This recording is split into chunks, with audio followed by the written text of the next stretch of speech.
Hello and welcome along to another episode of this FM22 One Club story from Hemel Hempstead Town with me, Daniel.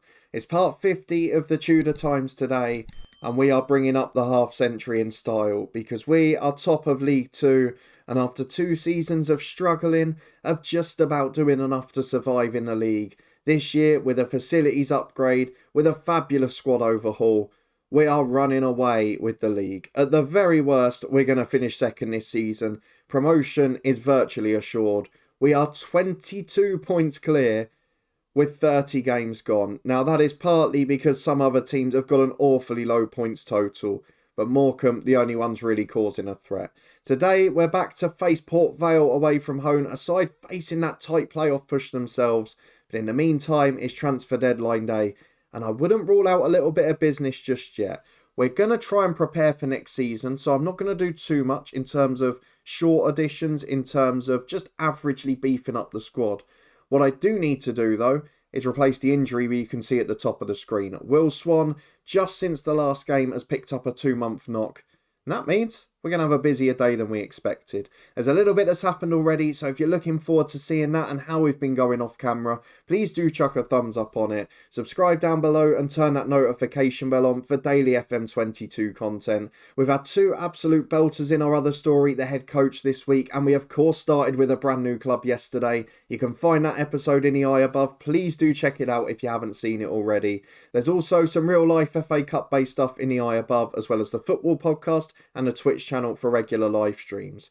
But let's get cracking with Hemel Hempstead Town because it should be a busy day today. There's still one man dominating the charts, but there's even better news on that front. We'll get to that in just a moment. Let's start though with transfers, because before we get into deadline day today, where there may be a return of some familiar faces, you can see we're looking at number 10 targets and doing scouting already.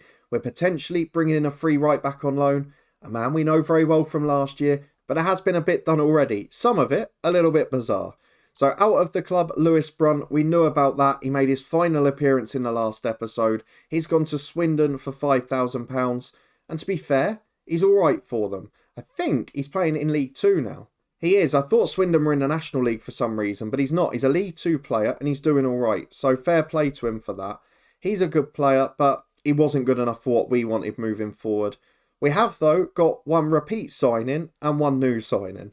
The repeat one was weird. Owen Lloyd got recalled because we weren't playing him in the right position. I think because we'd been using him as a holding mid more than a left back, which we'd planned initially, purely due to Egan's fitness, that.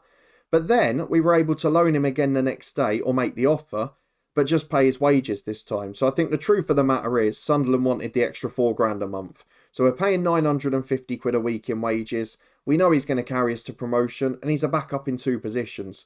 It's a no-brainer, really. And to be honest, I'm looking at him, I'm thinking, 2 years left on his deal, maybe won't be good enough to make it for Sunderland. Could we then sign him at the end? You don't want to rule it out at this stage, but a player who's already made 12 appearances, scored his first goal for the club against Pompey in the last episode, and he'll be staying with us the rest of this season too.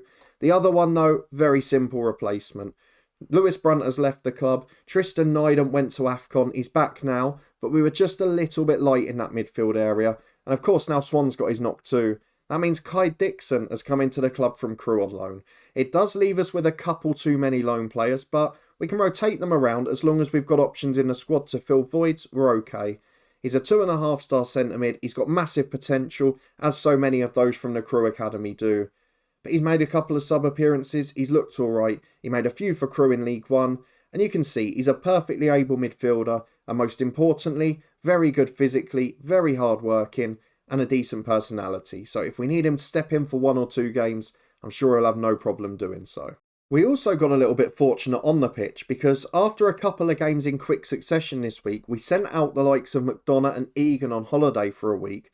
And we've got really lucky because our game against Salford that was supposed to be last Saturday then got postponed. So we were sort of banking on a Salford game being one of those we could rest a few players, send a few out for the week, and if we took a hit on the result, so be it. But we've actually got quite lucky in the end. So a few players will be well rested, and we might have some new signings if we need them as well. Let's have a look at the schedule though for what's been happening It has been fabulous. Now, we have not been what we were earlier in the season. We've not been free-flowing. We've not been scoring 3s, 4s and 5s. We've not been looking great in front of goal. I think Ricky J. Jones has scored 1 in 5. I think Will Swan scored 2 in 5 and Javan Malcolm the same. But as you can see, we're producing the victories of champions. All 4 of those last 4 league games on another day could have been draws. As it is, despite being the worst side against Tranmere, despite struggling at home to Crawley, we managed to get 3 points in all of them. We did bow out the FA Cup against our former head coach club, but that's not a problem now. We beat Pompey at the end of the last episode, which you saw on camera after Northampton completed the double against us. On a Saturday, the 2nd of January, we got a 2-0 win away at Colchester. Again, second half specials from Javan Malcolm and Graham Park, who came in late on in the number 10 role. Against Crawley in the midweek, just after Nydam had gone to AFCON, you can see again a few rotations in the squad. Ricky, though, got the crucial goal, makes it 20 for the season in all competitions for him. And that's where Kai Dixon made his debut off the bench too. A 2-0 defeat at Bristol City. We rested the centre-halves, we rested one in midfield, we gave Ricky J. Jones a complete break. It was expected, but 2-0, we managed the game pretty comfortably. And Zach Geacock, just unbelievable. What a player he's become. Against Cambridge away from home, look at Javan Malcolm again, 85th minute winner. He turns up with 2, and he's almost been the star so far in 2027. A 1-0 win against Barrow at home, Will Swan getting a goal. Ricky set that one up with a cross from the right. Almost carbon copy of what you saw against Pompey last time out. And then a 1-0 win at Tranmere. Tristan Nydam, back from AFCON, played in a number 10 role to cover Will Swan. And look what happens. Scores the winner. And Zach Geacock, I've got to say, made 2 or 3 of the best saves you will ever see. We had to rotate a bit because we thought we had another game on Saturday. But now we're going to be beautifully rested going into the Port Vale game. I'm really excited for the rest of the season. I want to break 100 points and I want our 2-star strikers to be the 2 top scorers in the league this year. Let's have a quick look though at the squad because there is some more good news on that front before we head into deadline day. I think Egan's back from his break now because we rested him after the Saturday. McDonough went after Wednesday. He's still away as you can see there. Will Swan out for 2 months, so we've put in some loan offers. And we've got 3 lads on trial. Experienced pros, names you'll recognise. We just want to find someone before the end of the day. There's a risk Ross Marshall might be leaving. Matt Shenton looks like he's going out on loan to Ireland. But that's all trivial stuff for the rest of the season. We've got enough of a squad to cover and win us the league, or at least get promoted. The big news is at the bottom. Ricky J. Jones signs a 1-year contract extension. Couple of £100 extra a week. No sell on no, nothing like that. And look at his stats. They're starting to improve. They're starting to edge towards what we were used to at Derby. A lot of them have gone up by 1. I think we might get or unearth the original Ricky J. Jones before too long. He's here for 3.5 years. Stuart Parry has signed a year extension for 2.5. Javan Malcolm the same. MK Dons didn't make the offer in the end. His value was going down. And as he started scoring more, I just went, let's do it. Give him a new deal. And then next year, if they want to buy him, it'll cost even more. Sam Hornby has signed a year extension on a reduced wage as backup keeper. Geacock a year extension as first choice. Arthur Reed rejected one, is what it is. And Alidor Hamilton the same. But we're in pretty decent shape at the minute. We've got a really good squad. A lot of them tied down for a year or 2 years. And the ones that are left for the end of this season are either loan players, who some of which we've got the option on, or players that we don't intend to be part of a League One squad. So football-wise, we're looking fantastic. The contract situation, the management of the club is excellent. I'm sure on the financial side and that, you wouldn't expect any less from me. But we've got to add to that today. We need a number 10 just to get us over the line. We're going to take part in deadline day. There's 15 hours remaining. And hopefully, we'll get at least 1 player in. Bailey James Carter looks the most likely. But I wouldn't mind a number 10 as well. Well, of the 2 loan number 10s we were mainly looking at, Hassan Ali from Accrington has agreed to join. Bloxham from Sheffield United has agreed with Crewe.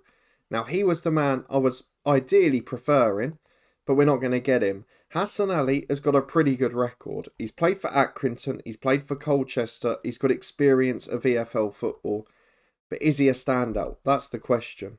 We've also got the added element of Bradley Dack. If we could get him in, might be the more experienced option, might give us something for the year. Do I want to block up the squad with a 24-year-old? Looks like he's got a great personality though, but he's only 5'6". What we've got to work out basically is, are we going to be able to get Ryan Joseph out on loan? He's been desperate to go for the last few weeks. So let's offer him out. We've got Ross Marshall there struggling as well. It really is quite difficult to work out. I don't really want to let Marshall go, but he'll probably be unhappy. So we're going to offer him a loan deal as well. See what happens with that. And then I think, do we then bring both in? I think we're going to have to. Look, it's a small cost. Hassan Ali comes in. It's not something I often do. And then Bradley Dack will also do the same if we need it. We've got Tristan Nydam. We've got other cover. Hassan Ali's in. 2.5 star ability, 3 star potential. What's he like? He is not quite as good as Parry or Jones, but that's on the right wing as a number 10. He's alright. He's just behind Swan and Reed and level with Nydam. He is decent passer of the ball, natural shadow striker, got pace, decent finisher. Yeah, he's alright. I'm not too upset with that one, to be honest. The thing that really attracted me when I was making the bid is the fact that he's got 41 caps and 14 goals for his country. So in an advanced position, he can score goals. We'll be hoping he can do the same here. The agent advice summary, there's nothing much we want to worry about there. Bailey James Carter will come into the club. No wage contribution for him. And what it also means is that Matt Shenton can then go on loan. So I'll ask for the confirmation of this one. Not quite sure if I remember how to do it. We haven't had a transfer window for a while. Matt Shenton can go on loan to Galway United. Hopefully get some football in the Irish League, which is loaded. And then when he comes back in the summer, we should have a very good player on our hands to take over again. Carter coming back for the second half of a season in a row. He was on loan here this time last year. And there he is. 3 star ability, 4.5 potential. We know all about him. He has improved a little bit. He's obviously changed parent club since we were last here. He came from Bristol City last season, from Preston this time. And he's a solid player. A centre-half, a right-back, and a decent pro. Very pleased with that one. Galway United gets Shenton. The other loan player we were looking at, who was on a much bigger wage, is Rico Richards. But he's chosen Notts County anyway. And now the Fulham youngster we were looking at as a backup does not need to come in.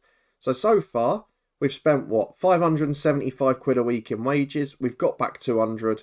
And I think we've improved the squad quite well. We have an offer for Ross Marshall from Accrington Stanley in League One. Now, he is a decent player. He's just fallen down the pecking order at our club. He's not as great on the ball. He's not as quick at the back. Not got the great turning circle. So for £5,000, someone who's out of contract at the end of the year. And of course, even Bailey Carter, who we've bought in at right back, can play centre-half too. So we've got loads of options. We had 4 before that already. And it doesn't look like DJ Heath is going to get recalled. So we'll accept that. Could be a player on his way out the club. And that would virtually even out the wages too. Ross Marshall has agreed a deal with Accrington. 5 hours to go. I think the only thing that might happen now is Bradley Dack. I'm certainly not going to sign Cooper for over £1,000 a week. So I think Dack will be the only potential option just as a half-season replacement. I did see a rumour on transfer deadline date that we were linked with Callum Hazeman again. It was in the little news flashes while it was loading. I'm just trying to look. Yeah, look there, 275,000. So he's gone there. He's obviously not playing well. They're right down in League 2 struggling. Let's ask about his availability.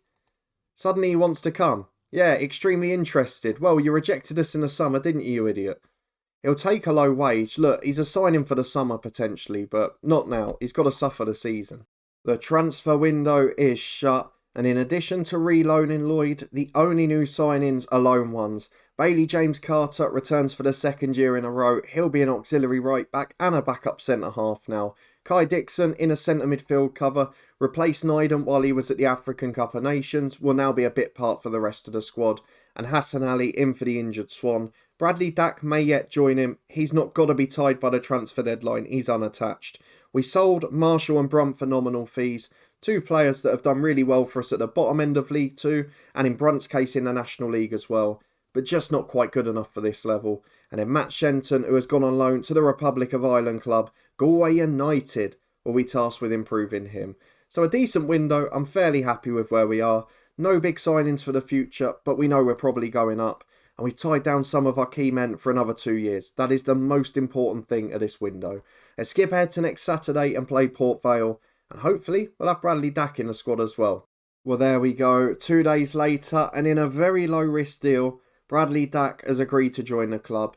Only ranked 2 star ability, but pretty much as we expected. Physically, he's miles over the hill. He's not going to do 2 games in a week. But as a shadow striker, he's a great finisher. He's good on the ball. His off-the-ball movement and composure are exceptional. He likes to shoot from distance. He likes to place his shots. And he likes to arrive late into the opponent's area. I mean, everything would suggest this is going to be a match made in heaven in terms of the tactic.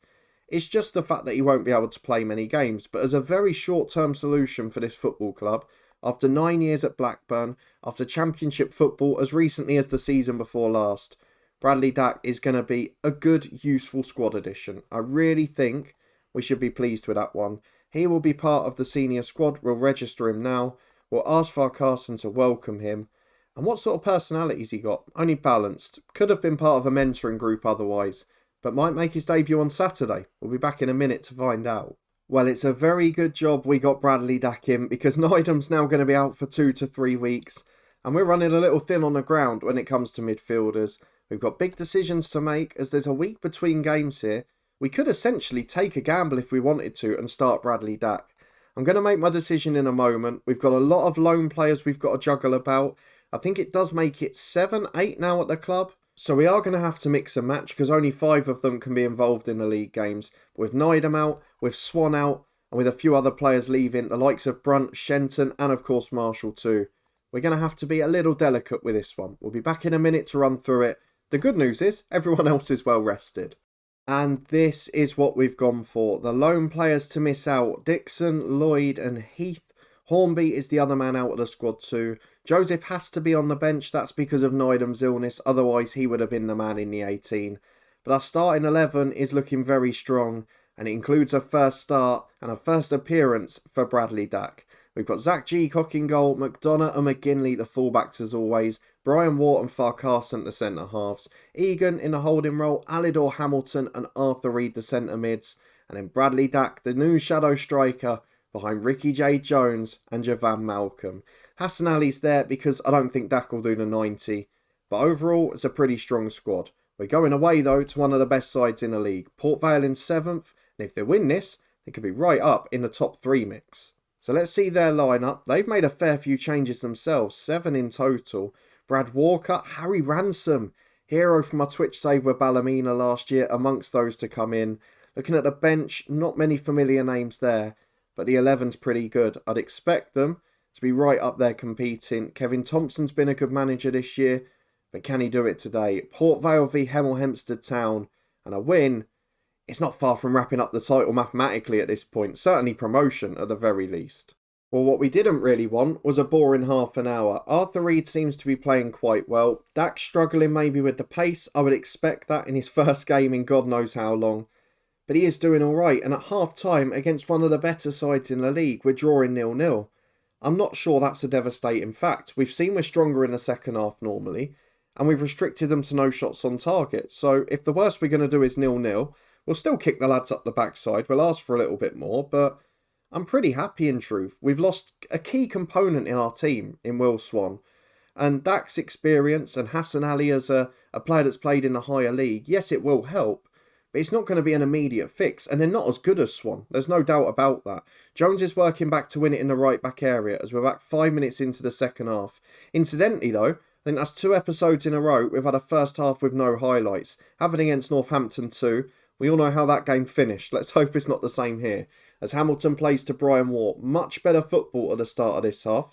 Maybe the little team talk has worked as Reed gets it in the centre circle. To Hamilton. Oh, he's been mugged in possession. That's really poor. Izar's in. No pressure. Through to Agho. Good save, Geacock. He's not been required in too many games this season. But in the last month, where a few times we have relied on him, he's been absolutely exceptional. The best goalkeeper we've had since David Gregory in his prime. And to be honest, after Ryan Boot, I wasn't sure we were going to get that again.